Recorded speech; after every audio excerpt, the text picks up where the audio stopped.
Muito boa tarde, meus craques de todo o Brasil, de todo mundo, né, que nos acompanha aqui. Eu estou me ajeitando aqui já para começar mais uma live, com muito prazer, com muito carinho, com muita emoção. Mais uma live importante para a gente poder abrir aqui discussões, comentários importantes para a gente elucidar questões fundamentais da vida nacional, questões fundamentais da vida do Brasil, principalmente nesse terreno, não é, absolutamente de incertezas, um terreno importante que deve ser desvendado, mas ainda há muitas dúvidas, ainda há muitas dúvidas. E hoje ficou evidenciado pelo maior número de mortos já existentes, não é, e o maior número de infectados existentes também nos Estados Unidos. Isso está fazendo com que as pessoas ainda não consigam obter informações precisas do ponto de vista das conexões que devem ser feitas na tentativa de se criar um caminho mais fértil, tanto para o lado da saúde, como para o lado também da economia, não é? Eu vou conversar agora com uma figura extremamente importante, uma figura extremamente fundamental, que é Elcinho Mouco. O Elcinho Mouco, que foi da comunicação do governo Michel Temer, que foi uma figura ainda presente na vida do ex-presidente Michel Temer e, sem dúvida alguma, criou aí mecanismos de comunicação absolutamente importantes, geniais, para que o presidente Michel Temer, dentro do seu caminho como presidente da República, como vice-presidente também e como presidente da República. O Elcinho Mouco, que é uma grande figura. Já divido a tela com você, meu craque Elcinho. Grande, Beto. O Elcinho, que é uma das figuras mais festejadas, não é? De São Paulo e do Brasil. Festejado por ser uma premium. Você é uma premium, você é festejado porque você tem uma linha de conduta absolutamente impoluta, ilibada dentro da sua função, que foi cuidar de um presidente da República, que foi cuidar da história da comunicação do país, porque você, como referência, você, como o Flavinho Reitman está dizendo, vamos fumar um charuto, ou seja, bora. muitos amigos aqui presentes, mas Elcinho, e você, sem dúvida alguma, com uma pessoa influenciadora, porque você cuidava da comunicação da presidência da República, você, sem dúvida alguma, ao lado de um grande amigo, né, além de um time extraordinário, mas aqui fazendo referência ao nosso Zé Belo, que sofreu... o Zé Belo que sofreu... foi acometido aí de um problema, graças a Deus está muito bem e a gente fica muito feliz. Mas você, liderando processos de comunicação, liderando processos importantes dentro da vida nacional, você conseguiu, de todas as maneiras, criar dentro da gestão de crise uma forma absoluta de tirar, digamos assim, o presidente não do epicentro do problema, mas de alguma forma de criar uma linguagem pedagógica para que a população pudesse entender. Quem está no fronte, Elcinho? Quem está no fronte, é muito fácil a gente criticar no ar-condicionado, mas quem está no fronte sabe muito bem o peso da responsabilidade. E é claro, Elcinho, dentre tudo que você vai falar, das grandes conquistas e tal, o que mais o povo quer saber, e a gente vai entrar depois nesse detalhe, é tudo o que envolveu, no caso, Joesley Batista, essa trama que foi, digamos assim, discutida no gabinete do Rodrigo Janot, e você vai poder contar isso para nós de maneira exclusiva, para todas essas pessoas que estão já se aquecendo aí. Então daqui a pouco o Elcinho vai contar toda essa trama que envolveu Rodrigo Janot, Joesley Batista, enfim, que foi absolutamente perniciosa e nocivo para o Brasil, porque infelizmente a gente poderia ter, sem dúvida alguma, a reforma da Previdência já já em curso. Elcinho Moco, meu craque, tricolor, São Paulino, apaixonado pela vida, transborda emoção, transborda carinho. Seja muito bem-vindo aqui à minha live. Boa tarde, meu irmão. Boa tarde, Beto. Obrigado pelo convite. Eu estou vendo que isso aqui é um campo de São Paulino. Ontem teve o Muricy. Ontem teve o Muricy. Um líder, sou fã do Muricy. E nesse momento de afastamento e observação, a chamada quarentena, um momento dramático que a gente está vivendo, né, Beto? Eu acho que é como o Nizam falou ontem no artigo dele, quer dizer, o mundo e a comunicação não serão os mesmos mais. Então, é um momento muito duro, muito difícil, e vamos conversar um pouquinho, acho que relaxar um pouquinho, está todo mundo em casa, e estou à disposição para a gente conversar um pouquinho sobre comunicação governamental, e como foram os anos junto a uma equipe vitoriosa do presidente Michel Temer. Muito bem. Ontem também tivemos, coincidentemente, o Ricardo Roldão, que é CEO do Roldão Atacadista, nosso amigo Ricardo Roldão, também tricolor. E hoje vamos ter um verde representando a Sociedade Esportiva Palmeiras, Flavinho Padovan, nosso amigo Flávio Padovan, de tantas empresas. Hoje às 6 horas da tarde vou estar com ele. Elcinho Moco, nós estamos sendo vistos aqui em vários lugares do mundo, do Brasil, em São Paulo em demasia, do Brasil, Sérgio Vieira nos acompanha lá de Manaus, temos Portugal, temos Chile, temos Espanha, temos Líbano, temos Israel, temos Peru, temos Chile, temos Buenos Aires, te gracias aí a todos, Uruguai também presente, nessa nossa comunicação, Itália que está sofrendo muito, mas muito obrigado aí ao Franco da Itália que está nos acompanhando, enfim. E a gente quer começar, eu vou criar uma ordem cronológica, não sei se cronologia é o termo correto, mas enfim, eu vou te fazendo questões e perguntas para a gente poder elucidar aí grandes questões que envolveram a sua presença como chefe de comunicação e até hoje ao lado do presidente Michel Temer. Ordem e progresso, esse tema é importante. Queria que você falasse um pouquinho como é que surgiu a ideia do Ordem e Progresso. Antes de falar da Ordem e Progresso, já que tem tanta gente do mundo todo nos ouvindo, nos assistindo, dá uma palavra que o momento pede, né? Que o momento pede união, sacrifício, né? Ciência e solidariedade. Então, eu acho que é o que o momento pede e estamos juntos nessa corrente aí para tentar evitar o espiral de contágio, né, Beto? E a gente vencer essa pandemia. O Ordem e Progresso é isso, foi criado, a gente criou no momento do impeachment da presidente Dilma, já vinha aquele processo e tínhamos que criar um conceito, ela vinha de pátria educadora, que era um conceito que não tinha muito a ver com o momento, com toda aquela matriz econômica que ela criou, aquela bagunça na economia, então tinha uma desordem política e uma tragédia econômica. E nós tínhamos que, ao mesmo tempo, você tem que se lembrar que quando a gente entra, o presidente Michel Temer assume no momento de que 40% de petistas eram contra, faziam um barulho danado, e 40% eram contra também porque achavam que o presidente Temer era petista. Então você imagina, o presidente da República que entra para assumir o mandato com 80% de cara de rejeição ou de desconfiança. Os outros 20%, 10% ia com a cara, 10% não ia.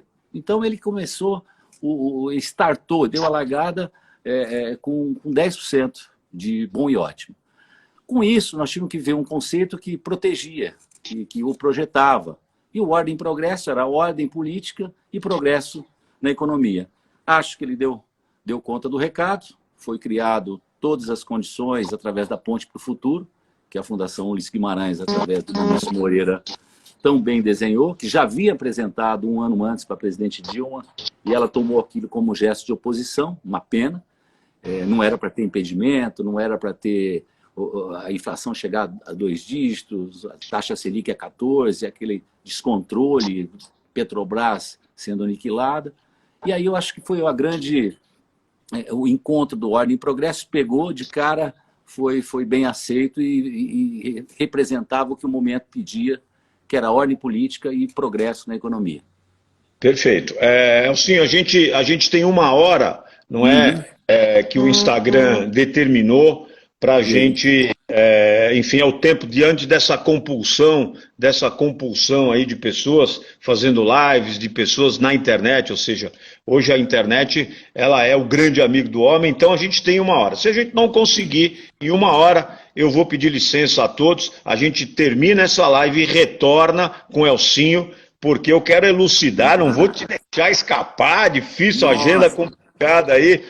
E aí vieram os pronunciamentos, né? Porque quando ele assume a presidência da República, aí você desenvolveu toda uma linha de comunicação dos pronunciamentos. E a gente tem visto aí os pronunciamentos do presidente Jair Bolsonaro, e a gente quer fazer uma comparação na conduta da comunicação para que a gente possa elucidar o nosso craque do Instagram.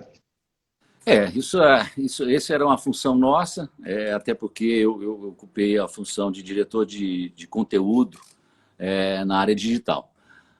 Pronunciamento é uma coisa muito séria, a gente tomava isso como muito sério. Tem a ver também com o personagem, quer dizer, cada presidente tem seu estilo, tem a sua maneira de conduzir, e o presidente Temer tem o jeitão dele, o presidente Bolsonaro também. Agora, eu vou até frustrar os comunicólogos, porque, na verdade, não existe campanha governamental. O que existe é entrega de governo. Se tiver entrega, você tem o que comunicar. Se não tiver entrega, pode ser o governo que for, a comunicação que for, que não vai dar conta do recado. Colocando isso, a gente tinha o maior cuidado de fazer os pronunciamentos, de colocar isso, e era uma ação semanal e que a gente tomava o maior cuidado, não só na forma, como no conteúdo. Forma em comunicação, não preciso te dizer da importância, é a mesma coisa, eu comparo que você vai no McDonald's, compra um Big Mac, ele é todo bonito, saboroso, gostoso de provar. Se você bater esse McDonald's no liquidificador, vai ficar uma pasta cremosa, esquisita, quer dizer, não tem apelo nenhum. Então a forma é isso, a forma em comunicação é muito importante. Às vezes as pessoas ficam preocupadas só com o conteúdo, mas a forma na comunicação governamental, em especial, é de fundamental importância. Então, eu tenho assistido os pronunciamentos do presidente Bolsonaro, acredito que ele tem, assim, ele tem um estilo mais aguerrido, mais contestador e de postura também, mas eu acho que ele também está muito cedo, tem 1 ano só, e eu acho que daqui para frente essa ferramenta de comunicação eles vão saber usar. Me parece que, inclusive, ele faz um pronunciamento hoje, a expectativa é muito grande. A gente que está todo em casa, entrar nessa campanha Fica em Casa, e temos que ficar em casa mesmo. Você vê que ontem dele ficar em casa já acalmou, já não teve problema, ruído, e hoje, nesse momento, ele está com o ministro Mandetta. Eu acho que a manutenção do ministro Mandetta é importante para todos nós. Estava uma segunda-feira muito tensa, todo mundo muito preocupado, mas eu acho que ele soube dar um recuo, dar um pezinho, um passo atrás. E isso não é demérito de ninguém. O presidente Temer voltou atrás em muitas situações, Fernando Henrique também. Então, eu espero que a partir de hoje, eu acho que vai ter um pronunciamento já diferente na forma e no conteúdo. Tomara. Ô, Elcinho, eu estou ouvindo você falar e eu não posso deixar passar. Ainda bem que você não pegou a comunicação da presidente Dilma, né? Porque você ia ter muito trabalho, para fazer as correções daqueles discursos absolutamente que iam de algum lugar para lugar nenhum. Eu tenho certeza que você devia receber em dobro, porque ia ter muito trabalho. E aí, depois Você sabe, viu, Beto, que eu sou fã do João Santana por isso. O João conseguir eleger Dilma e reeleger a presidente Dilma praticamente na comunicação. Quer dizer, se você assistir a segunda campanha, a reeleição da Dilma contra o Aécio, que naquele momento era o garoto do Brasil. Então, eu sou fã do João. O que ele fez na comunicação, na campanha da Dilma, para mim é um case. Sem dúvida alguma, sem dúvida. Do ponto de vista intelectual perfeito, de conduta, eu questiono bastante, mas enfim, nós estamos aqui falando com você, e aí vieram as campanhas, e você, sem dúvida alguma, dentro desse cenário de 80%, você tomou burdoada de tudo que é lado, você e o presidente, 40% não queriam o presidente, porque eram os petistas. Exato, e 40% achavam que a gente era petista. Achando que o presidente estava ao lado dos petistas porque era vice-presidente da República de um governo do PT. E aí, com 80%, o Fora Temer ganhou as ruas e você desenvolveu o Bora Temer, que eu gostei muito mais do que o Fica Temer, que era muito lugar comum, e você brilhantemente criou o Bora Temer. Como é que veio essa inspiração? Não, o Bora Temer nasceu do bora lá, bora trabalhar, bora fazer. Porque o presidente Temer, ele tem uma característica dele, diferente de outros presidentes, de começar o dia analisando jornais, imprensa. Você fica muito impregnado com isso, muito atingido. Então ele tinha muito pouco tempo. O presidente Temer teve 2 anos e meio só de mandato, um pouquinho mais, e ele sabia que corria contra o tempo e o Brasil precisava tanto das reformas. Então, ele não se impactava. Nós, da comunicação, tínhamos o dever profissional de combater, de lutar contra essa... E o PT na internet, na época, não tinha nem os bolsominions, quer dizer, eles praticamente navegavam sozinhos.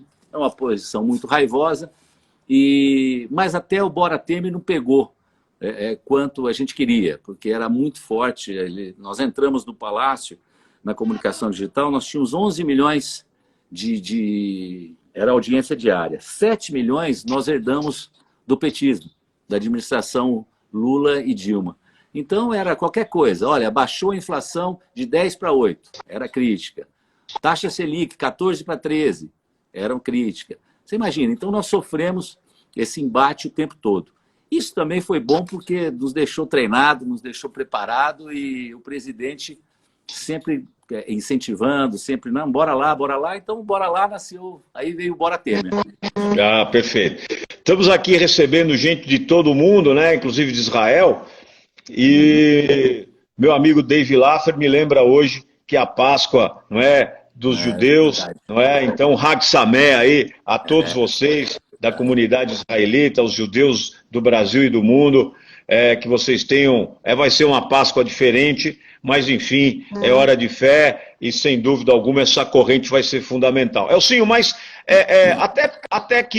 até que me prove o contrário, quer dizer, eu tive dentro da minha vida profissional, eu atuei como dirigente e eu fui vice-presidente da Federação Paulista de Futebol e na gestão do presidente Marco Polo Del Nero. E como vice-presidente de marketing, criei uma linha de atuação com empresários, enfim, fiz um conselho voluntário, e nós não tínhamos acesso, não é, a toda a movimentação que envolvia a Federação Paulista de Futebol, até porque o meu caminho era marketing, o nosso trabalho foi absolutamente, até hoje, relembrado como um caminho de sucesso, enfim, mas nós não tínhamos nenhuma relação de questões que envolviam outros temas que não fosse o marketing. E aí a minha pergunta a você, eu estava ligado a um presidente que foi banido do futebol, que foi banido pela FIFA, não é, do futebol brasileiro, mas não tinha relação comercial, apenas eu fui convocado para ser vice-presidente e exerci a minha função de maneira exemplar. Até porque a gente não tinha acesso, não foi na minha época, não é, de vice-presidente, ele foi banido agora, recentemente, depois da questão do FIFA Gate e tal. E aí, mas é inevitável que se ligue, essa conexão aconteça, não é? Ele é vice-presidente, está com o Marco Polo Del Nero, enfim, apesar de tudo. No caso do presidente Michel Temer, essa ligação com o PT, ele foi vice-presidente da República, ele participava dos movimentos, não é, do Planalto, enfim. Eu queria que você explicasse até que ponto o presidente Michel Temer, ele era envolvido nas questões absolutamente de cunho político e na gestão Lula-Dilma? Eu acho que a questão da presidente Dilma, com a relação dela com o vice Michel Temer, foi o grande erro. Tanto é que ele, uma certa altura, ele mandou uma carta para ela, se colocando como vice decorativo. Quer dizer, se você examinar agora a imagem do O que você considera um erro? Deixa eu só entender. O que é um erro? Não ter participado. Você pega o Trump hoje, ele está fazendo a comunicação de qualquer iniciativa governamental, o vice está do lado.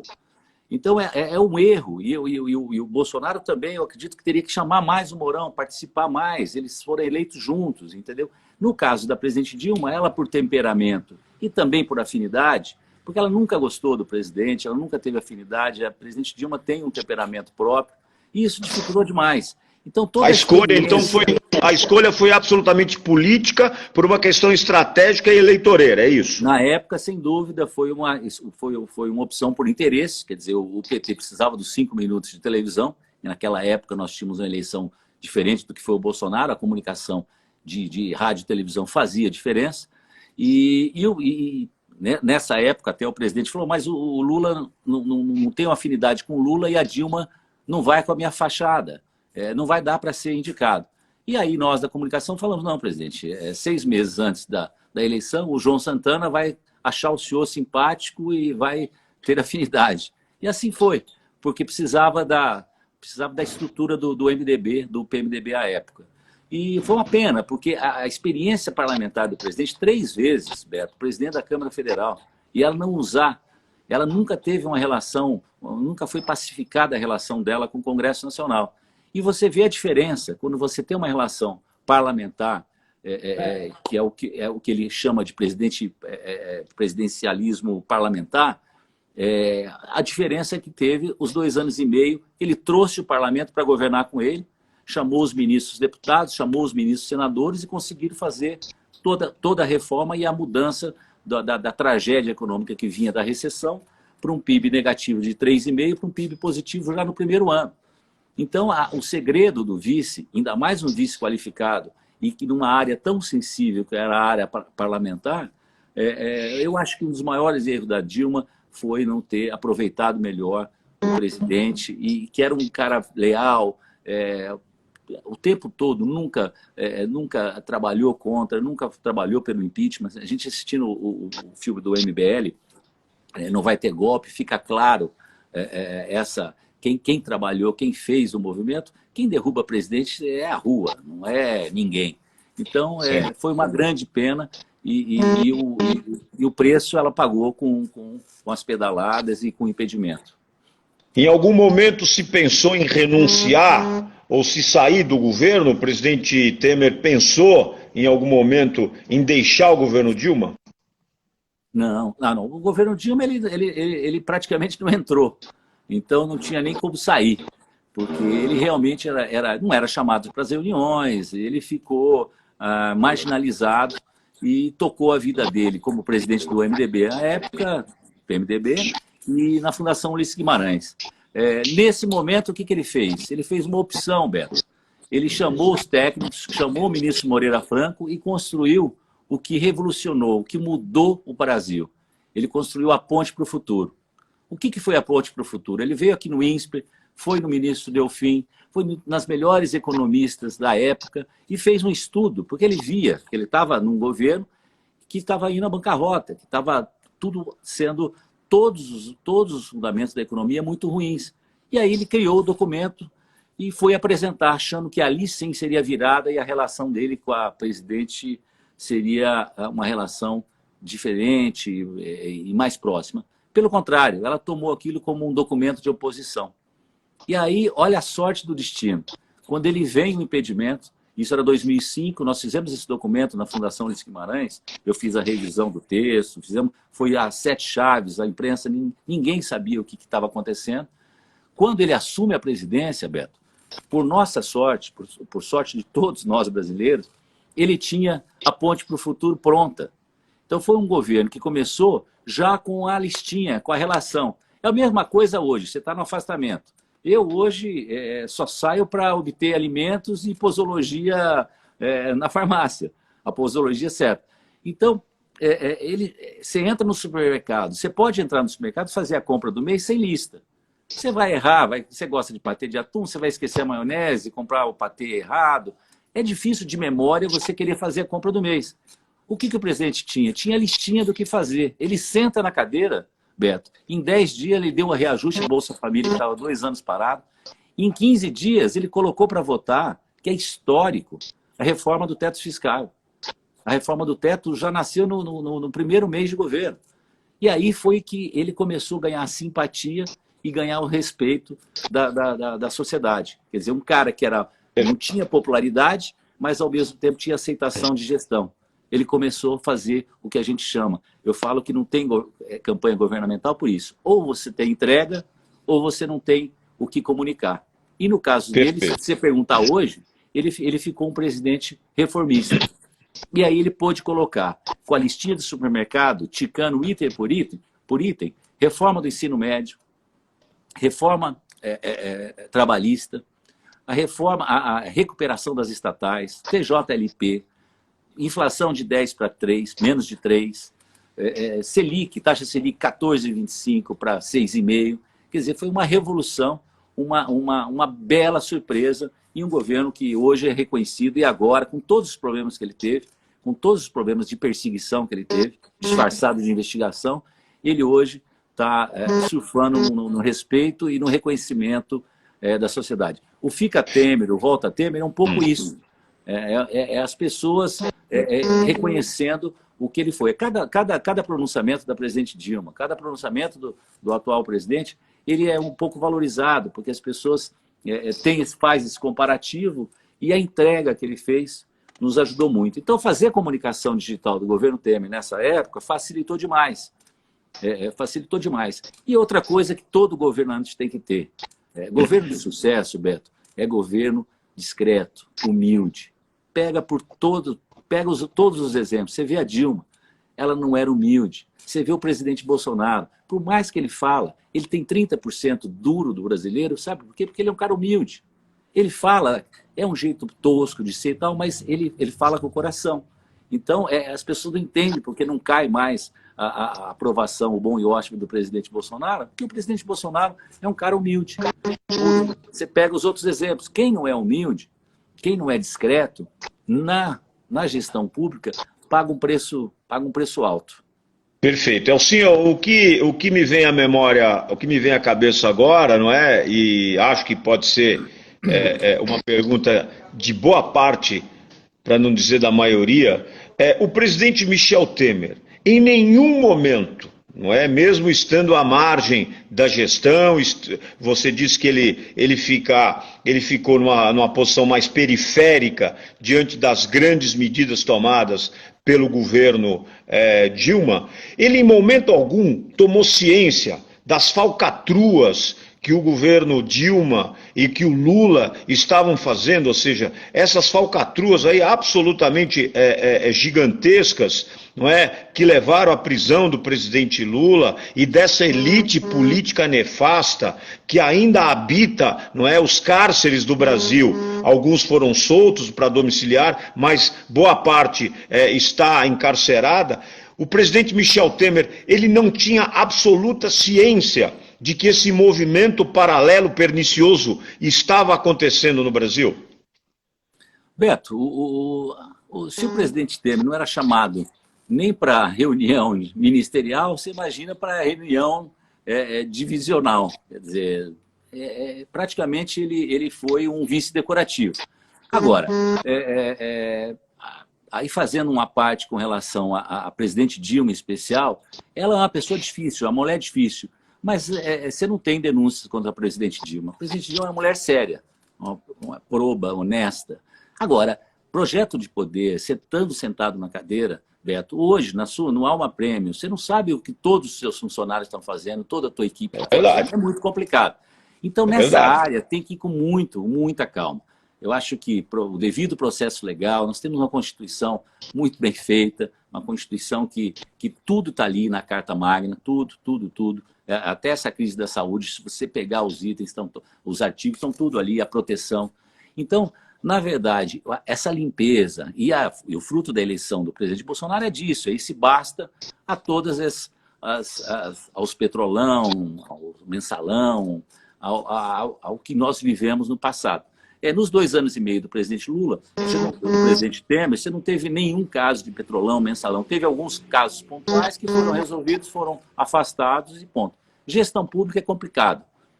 O próprio presidente Bolsonaro não sabe o que os filhos fazem, o que os amigos fazem, o que os ministros fazem. Ele dá a linha, ele dá o tom, e isso aconteceu e acontece na gestão. Agora, a justiça está aí para isso. Eu acho que nós temos uma bela carta, nós temos regra. E se estão hoje domiciliar ou não domiciliar, a regra está valendo. Está valendo para um, está valendo para todos. Sem dúvida.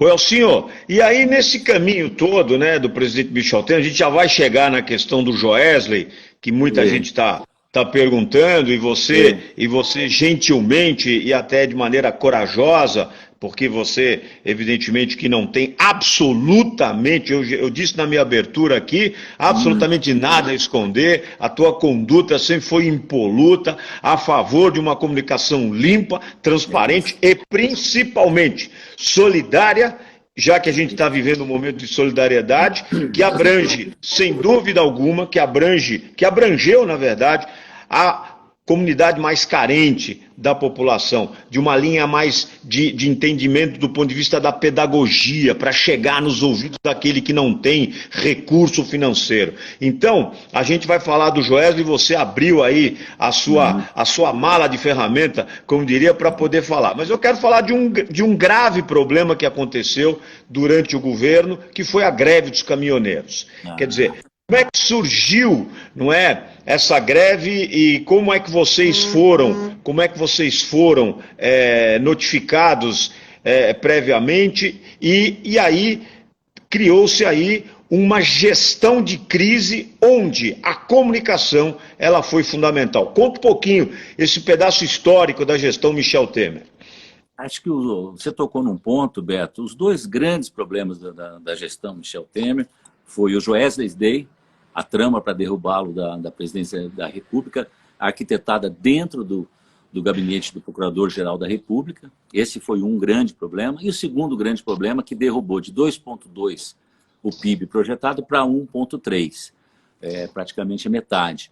A greve dos caminhoneiros. A greve todos nós fomos pegos de surpresa. Nós tínhamos, na época, uma grande figura no serviço de informação, que era o general Etchegói. E eu me lembro que quando o general chegou com a notícia que a greve estava começando, era um movimento inicial, e nenhum de nós, nem da comunicação, nem da gestão, tinha noção do tamanho que seria esse problema. Foram 10 dias terríveis, para você ter uma ideia, ela terminou num domingo, e o presidente, nesse domingo, nós almoçamos no Palácio do Planalto, ele chamou o gabinete de crise, que envolvia 5, 6 pessoas, e disse o seguinte: ou a gente faz um acordo hoje, ou amanhã não tem governo.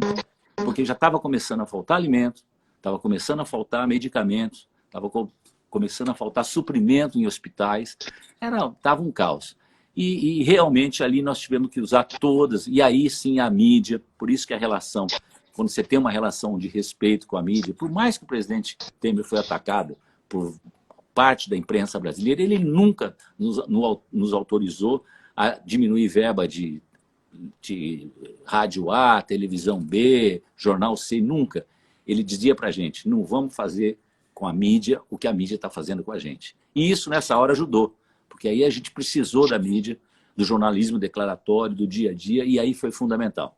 E aí a virada, nós fizemos um acordo nesse domingo, o general Etchegói, o ministro Marum foi fundamental naquele momento, o ministro Padilha, e agora pagamos um preço muito alto. Eu acho que assim, o Joesley, o preço que o país perdeu e o próprio presidente, porque foi um ataque moral direto, fantasioso, inventado, nós perdemos muito.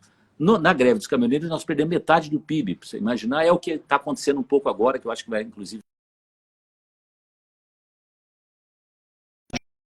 no PIB, Beto. E eu estamos com... A nossa Júlia Haddad está aqui com a gente, não é? E grandes amigos, está mandando grandes amigos aí. E eu quero te perguntar o seguinte: o que gerou essa greve do caminhoneiro? Qual foi a alegação, ou seja, a época, queria que você elucidasse, para criar essa crise que acho que foi, sem dúvida alguma, eu fiquei fazendo uma reflexão aqui, e acho que a crise dos caminhoneiros, claro que não na proporção da Covid-19, mas foi sem dúvida alguma, nesses 10 dias, uma pandemia absoluta dentro do país. Criou-se o cenário, foi a globalização brasileira do caos. Sem dúvida. Ali é o lockout mesmo. Ali você lembra que você não tinha gasolina para sair de casa, mesmo que quisesse. Quer dizer, ali foi uma experiência terrível. Mas a gente tinha informação, e isso é o que frustrava muitos de nós. O direito, a briga, não era pelo caminhoneiro. Começa tudo no governo Dilma, que ela facilita... Foi uma conspiração, então? Não, teve uma conspiração, teve um interesse comercial dos donos das transportadoras, que aí, inclusive, uma atitude criminal, e alguns foram, inclusive, processados.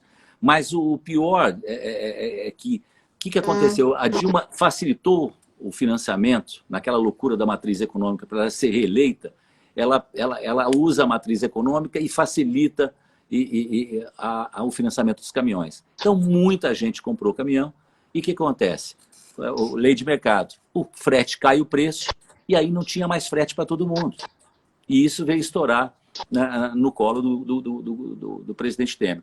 Então, tendo esse sentimento, aí alguns donos de transportadoras, aproveitando o momento, incentivaram, inflamaram, e aí e não era uma liderança natural, porque você não tinha agora como falar olha, você fala com o Davi Wip em São Paulo, você fala com o Mandetta em Brasília, você tem os líderes que estão conduzindo essa pandemia, né? Você tem a OMS, você tem a Agência Sul-Americana de Saúde, então você tem os agentes colocados, estruturados. Por pior que seja a pandemia, você tem ferramenta, você tem protocolos, né?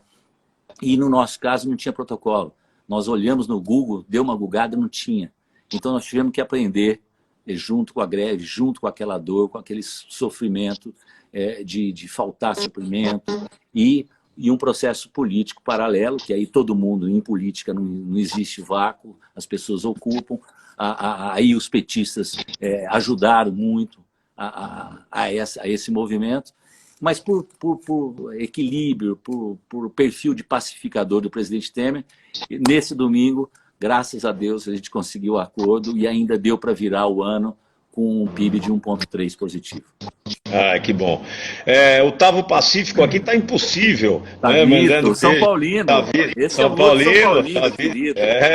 Tavito e todo o time aí que tá seguindo e enfim, tá todo mundo aqui, a Val mandando um beijo para você, a Val Janine, enfim, e todo o time aí, muito obrigado pela sensível audiência que vocês estão nos causando nesse momento, porque agora sim, né, eu queria falar um pouquinho do caso Joesley Batista, ou seja, essa trama absoluta, não é? E eu queria que você contasse aí o que envolveu tudo isso. Foi no gabinete do Rodrigo Janot que se arquitetou esse plano. Fica absolutamente à vontade, porque todos nós queremos ouvir esse teu depoimento exclusivo e importante da história do Brasil.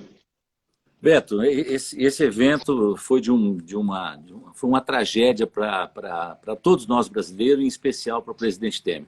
O que aconteceu, na verdade? Nós vimos, com a votação da reforma da Previdência, se você lembrar, o presidente Temer andou o Brasil todo levando a bandeira da necessidade da reforma da Previdência. Foi em todos os programas de televisão, Ratinho, Silvio Santos, foi na Globo, foi na Record, andou pelos estados, quer dizer, ele colocou na pauta brasileira a necessidade da reforma da Previdência, que é uma reforma, Beto, que ninguém quer. 52% de mulheres no Brasil saíam perdendo, iam ter, a idade ia para 62 anos, quer dizer, E os outros 48 perdia mais ainda, ia para 65. Quer dizer, você fazer comunicação, você vender um produto que ninguém quer comprar, foi uma tragédia. Nós começamos com 74% dos brasileiros contra a reforma da Previdência, entregamos para o presidente Bolsonaro com 40% contra, já 60% a favor. E quando o presidente sai, a reforma da Previdência saiu da pauta legislativa, mas não saiu da pauta política, quer dizer, da pauta brasileira. O brasileiro já tinha entendido que era necessário. E ali, voltando no caso do Joesley, o que acontece? O nosso Procurador-Geral da República, funcionário público, era contra a reforma da Previdência, contra os privilégios, porque é um privilegiado, e ali a gente começou a fazer, nós erramos, na verdade, a meia-culpa, um ano antes, nós erramos na comunicação, nós quisemos explicar o que era a reforma da Previdência e o que era a Previdência. E vocês já tinham aprovado a reforma trabalhista, né? Já tinha vindo da trabalhista, a vela estava esticada, o vento batendo e o presidente com a listinha dele da Ponte para o Futuro, só ticando, item por item. Reforma do ensino médio, 20 anos parada, conseguiu aprovar. Reforma trabalhista, sai da trabalhista, que o Rogério Marinho fez um trabalho maravilhoso, a gente põe na pauta. Há 10 dias de votação, naquela época o presidente da Câmara era o Rodrigo Maia também, foi um gigante, está sendo um gigante agora, foi fundamental lá atrás. O presidente Rodrigo Maia disse, olha, nós já temos, o presidente Temer disse, nós já temos os votos necessários para aprovar a reforma da Previdência. O presidente Rodrigo Maia disse, por segurança, falou, vamos esperar 350 votos, que a gente leva para o plenário com mais segurança. Isso tinha marcado mais 10 dias. Nós tínhamos 300, o presidente tinha conseguido 336 votos cravados, precisávamos de 308. E aí vem 17 de maio, às 19h30, o William Bonner dizendo que tinha uma bomba cairia em Brasília, e caiu em Brasília, e nesse momento sai da pauta política, e aí é uma luta pela sobrevivência, e aí sim é a trama contra a democracia, que é inclusive o título de um documentário que nós estamos produzindo, para mostrar todo esse bastidor do mal que o Joesley, associado ao Rodrigo Janot e alguns procuradores, fizeram de mal para o presidente Temer e para a sociedade brasileira. Nesse momento, 17 de maio, eu não preciso te dizer que o palácio ficou vazio, aquele foi um impacto, não tínhamos a fita, não tínhamos o áudio, porque o ministro Fachin só liberou o áudio 48 horas depois. Esse era o drama. E o presidente, nós reunidos, aí nós éramos em 6, 7 pessoas só, que aí ficaram os que tinham essa relação independente do poder, uma relação pessoal, e nós, naquele momento, era grande dúvida. Ele falava, olha, eu não falei nada, não tenho nem afinidade com esse rapaz, e não falei nada impróprio. Mas só que na dúvida, a gente não sabia o que era o áudio dizendo que ele tinha comprado o silêncio, ele tinha incentivado a compra do silêncio do doleiro, do doleiro Funaro e do Joesley e do presidente Cunha. Ele, diante desse quadro, o que aconteceu? A comunicação reuniu e ali teve palpite de todo jeito. Palpite para chamar uma constituinte para novas eleições. A crise era muito grande. Teve sites, blogs grandes, conhecidos, que davam que naquele 18 de maio ele iria renunciar às 16 horas. E ele não é homem de renúncia, até porque se ele renunciasse, ele assumia a culpa. E aí foi quando nós, conversando, e aí a equipe de comunicação junto com ele, falou, presidente, é hora do senhor dar uma palavra para a sociedade e dizer que não vai renunciar de forma alguma. E aí nasceu o pronunciamento, eu não renunciarei, repito, eu não renunciarei, sei o que fiz, o que não fiz, sei o que falei e o que eu não falei. E aí o áudio só foi liberado nesse dia, nós falamos por volta de 18 horas, no 18 de maio, e o áudio saiu logo às 19 e pouco, antes do Jornal Nacional. E aí, quando vem o áudio, a Folha de São Paulo foi a primeira que colocou o erramos, foi honesta, foi séria, depois veio o Estadão, e aí a mídia toda desembarcou dessa trama. Infelizmente, a Globo demorou um pouco mais, até o dia de passar a faixa para o presidente Bolsonaro. Mas resistimos, deu certo, pudemos ajudar nesse momento e merecidamente o presidente concluiu o mandato. Mas foi muito, muito dolorido, muito o bastidor as gravações. E aí a mão de Deus, né, Beto? Porque quando tem a gravação, a autogravação daquele Ricardo Saldi com o Joesley contando o bastidor, aquilo para a gente foi a salvação. Porque Claro. um presidente que não tem popularidade, porque o presidente Temer, desde o primeiro momento, Beto, ele não optou pelo populismo. Ele não deixou, eu tinha um projeto, chamava, preciso te dar dois exemplos. Por exemplo, Casa Legal. Casa Legal era o Minha Casa Minha Vida, só que entregar com televisão, TV a cabo cultural e mudando algumas coisas, linha branca. Então, da Minha Casa Minha Vida ia chamar a casa. Ele não quis mudar o nome do projeto, porque ele achava o seguinte: quem fez coisa boa, como o que tem de Dilma feito coisas boas feitas no governo, ele quis manter o Bolsa Família. Nós tínhamos um projeto chamado Bolsa Dignidade, que era o Bolsa Família do presidente Lula, mais 20% ao mês, se a mulher trabalhasse um dia por mês para a comunidade. Então, se ela ganhava R$200, ganharia mais 40 por um dia de trabalho para a comunidade. Ele não deixou mudar o nome, ficou o Bolsa Família. Então, ele é assim. E isso, no final, acabou ajudando muito. Quer dizer, o temperamento, a presença, a personalidade, foi o que ajudou na resistência e ajudou muito na comunicação. Quer dizer, volto a te dizer, não existe comunicação governamental. Eu até frustro os comunicólogos do Brasil, ficam frustrados, mas não existe. O que existe é entrega.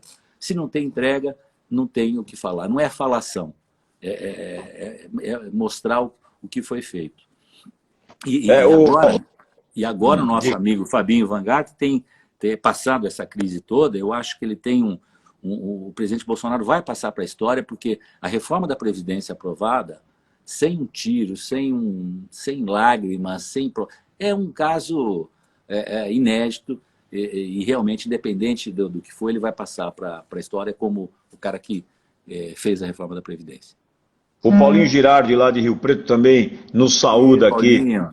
Com muita alegria, com muita alegria. Aliás, Rio Preto tá bombando aqui, viu, Elcinho? Rio Preto é igual São Paulino, rapaz. Rio Preto é igual São Paulino. O Rubinho Serra também aqui conosco e tal. Elcinho, vamos continuar nessa questão aí. Na verdade, digamos assim, essa bomba atômica que foi jogada no Palácio do Planalto, que gerou esse tsunami todo, não é? Acabou criando não só um atraso do ponto de vista da não aprovação da reforma da Previdência, mas também o presidente precisou efetivamente se defender, é óbvio, não é? Ele precisou se defender, e aí nós geramos um processo de retração, não só na economia, mas de retração em várias áreas. Ou seja, eu acho que a reforma da Previdência poderia ser aprovada, nós teríamos uma grande movimentação, né, em vários aspectos, e a gente teria ganho um tempo absolutamente precioso. Mas, mesmo assim, Elcinho, o presidente Michel Temer começou, a partir desse momento, a ser investigado de uma maneira mais intensiva, não é? Não só pela mídia, mas não só pelos adversários, mas também pela polícia, e alguns casos vieram à tona, não é? E aí acabou até culminando de maneira injusta, ou justa, eu não estou aqui para julgar, na prisão dele, que foi, para mim, uma aberração prender um cidadão no meio da rua, ou seja, acho uma coisa ruim. Como é que vocês trabalharam tudo isso do ponto de vista existencial desse governo Michel Temer e especialmente no pós-governo Michel Temer?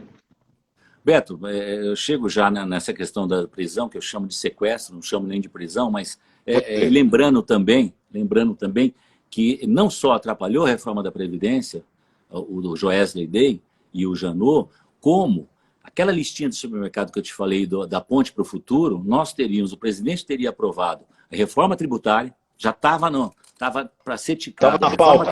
Estava na pauta, ele tinha apoio, com a aprovação da Previdência, ele teria força para fazer a reforma tributária e para fazer a reforma administrativa, Beto. É isso que quando a gente vê o que o Janot fez, o que o Joesley aprontou, é de um prejuízo. Porque imagina agora a dificuldade que... Olha um presidente que foi eleito com 57 milhões de votos. A dificuldade que ele tem para chegar numa linha de uma reforma tributária e para chegar numa linha de uma reforma administrativa. Não é fácil. Então, só eu queria pontuar, fazer um corte e já entrando nessa questão da prisão e tal. O que acontece com o presidente Temer?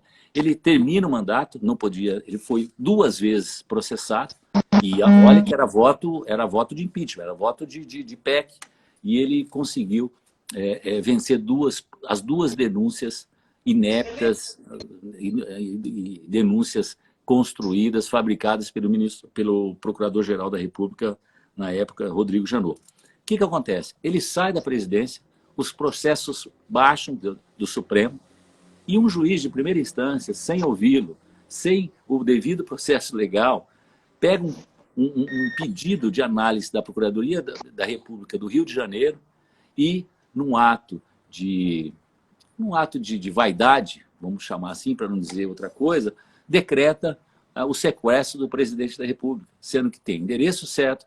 Quer dizer, eles esperaram ele sair da casa dele, a 300, 400 metros, para fazer a cena, com televisão, com tudo. A imprensa estava avisada. Para você ter uma ideia, naquele dia, nós tínhamos encontro às 11 horas da manhã, eu estava saindo de casa, nós falamos, ele saiu da casa dele, eu saí da minha, para nós termos um encontro com a jornalista Sônia Raci, que ela havia desmarcado por uma agenda pessoal, tinha marcado para outro dia. Mas mesmo assim, nós vamos se falar, vamos encontrar.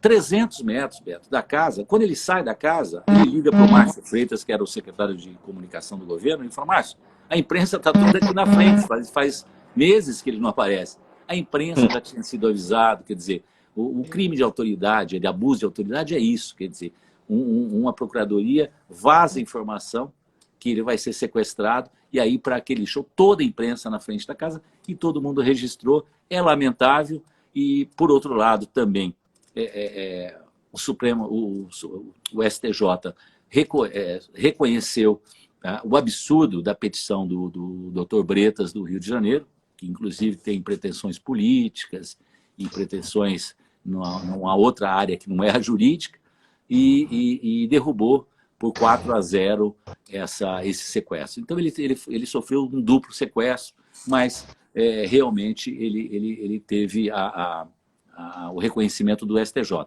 que nós fizemos? E não é fácil para ele, pela idade, pela biografia, o presidente Temer tem o livros técnicos, 2 vezes secretário de Segurança Pública de São Paulo, tem uma vida profissional, uma vida acadêmica muito séria, e ele sofre de um crime, Beto, que é uma coisa que no Brasil, infelizmente, ninguém denuncia, que é o crime de amizade. O crime de amizade não existe no Código Penal. Você não pode... O me diga com quem andas não vale para o penal. E aí ele é vítima desse crime de amizade que no processo penal brasileiro não existe. Então, o que é um detalhe, senhor, me permita só te corroborar com o que você está falando, porque todas as pessoas que foram punidas, não é, pelo desvio de conduta, não é, nesse tempo todo, com a Operação Lava Jato e outras operações aí que punem exemplarmente, né, aqueles que cometem delitos, com o presidente Michel Temer, acontece o contrário, porque o presidente sai às ruas, ele é absolutamente festejado, as pessoas querem tirar foto, fui mesmo testemunha disso, e então é interessante, né, essa questão antagônica, usando aí o termo que você usou, o sequestro, e as pessoas entendem realmente, até pelas manifestações aqui, de que o presidente foi injustiçado.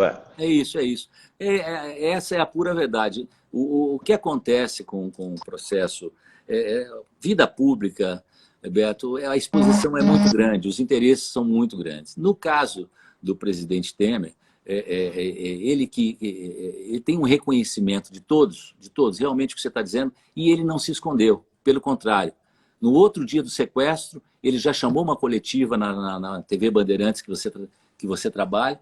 O Johnny foi de um profissionalismo, levou a equipe e ele conta todo o bastidor e o que tinha acontecido. Foi em todos os canais de televisão, em todos os sites, e ele foi para o enfrentamento. Quer dizer, quando você está com a verdade, fica mais fácil. E o que nós temos feito do dia da passagem da faixa, depois dos 2 sequestros, nós temos trabalhado isso, esclarecer, é falar, dar cara, mostrar e fazer o contraponto, fazer o argumento Maravilha. do lado dele.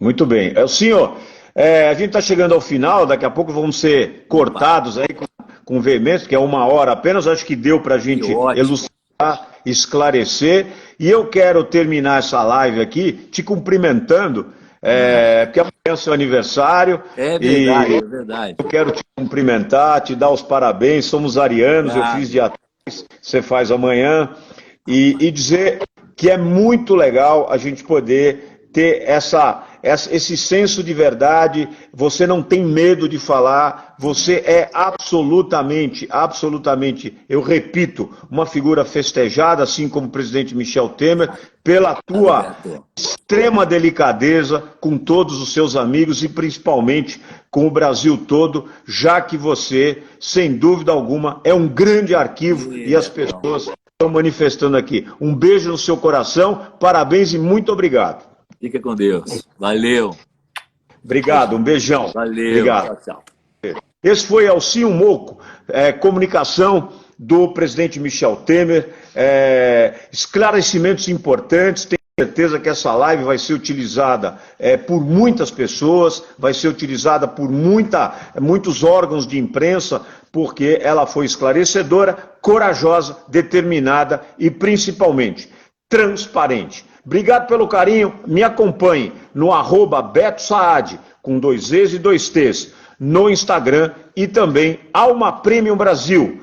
Você vai lá no Instagram e a gente vai estar junto. Obrigado a todo mundo. Lúcia Louro, obrigado pelo carinho também. Marinho, obrigado pelo carinho a todos. Roseli, obrigado a vocês todos do Brasil e do mundo que nos acompanharam nessa live Alma Premium. Às 6 horas eu venho aqui com Flávio Padovan, grande representatividade do mundo corporativo, que vai abrir aí o seu coração para poder falar um pouco de como confortar as pessoas em época de crise. Até já, a gente se vê às 6 da tarde. Um beijo, meus craques. Atrapalhei um pouco. Não. Ó, o Lu tá aí? Não. Não, não dá. O meu não tem. Ó, encerrar vídeo. Vamos ver.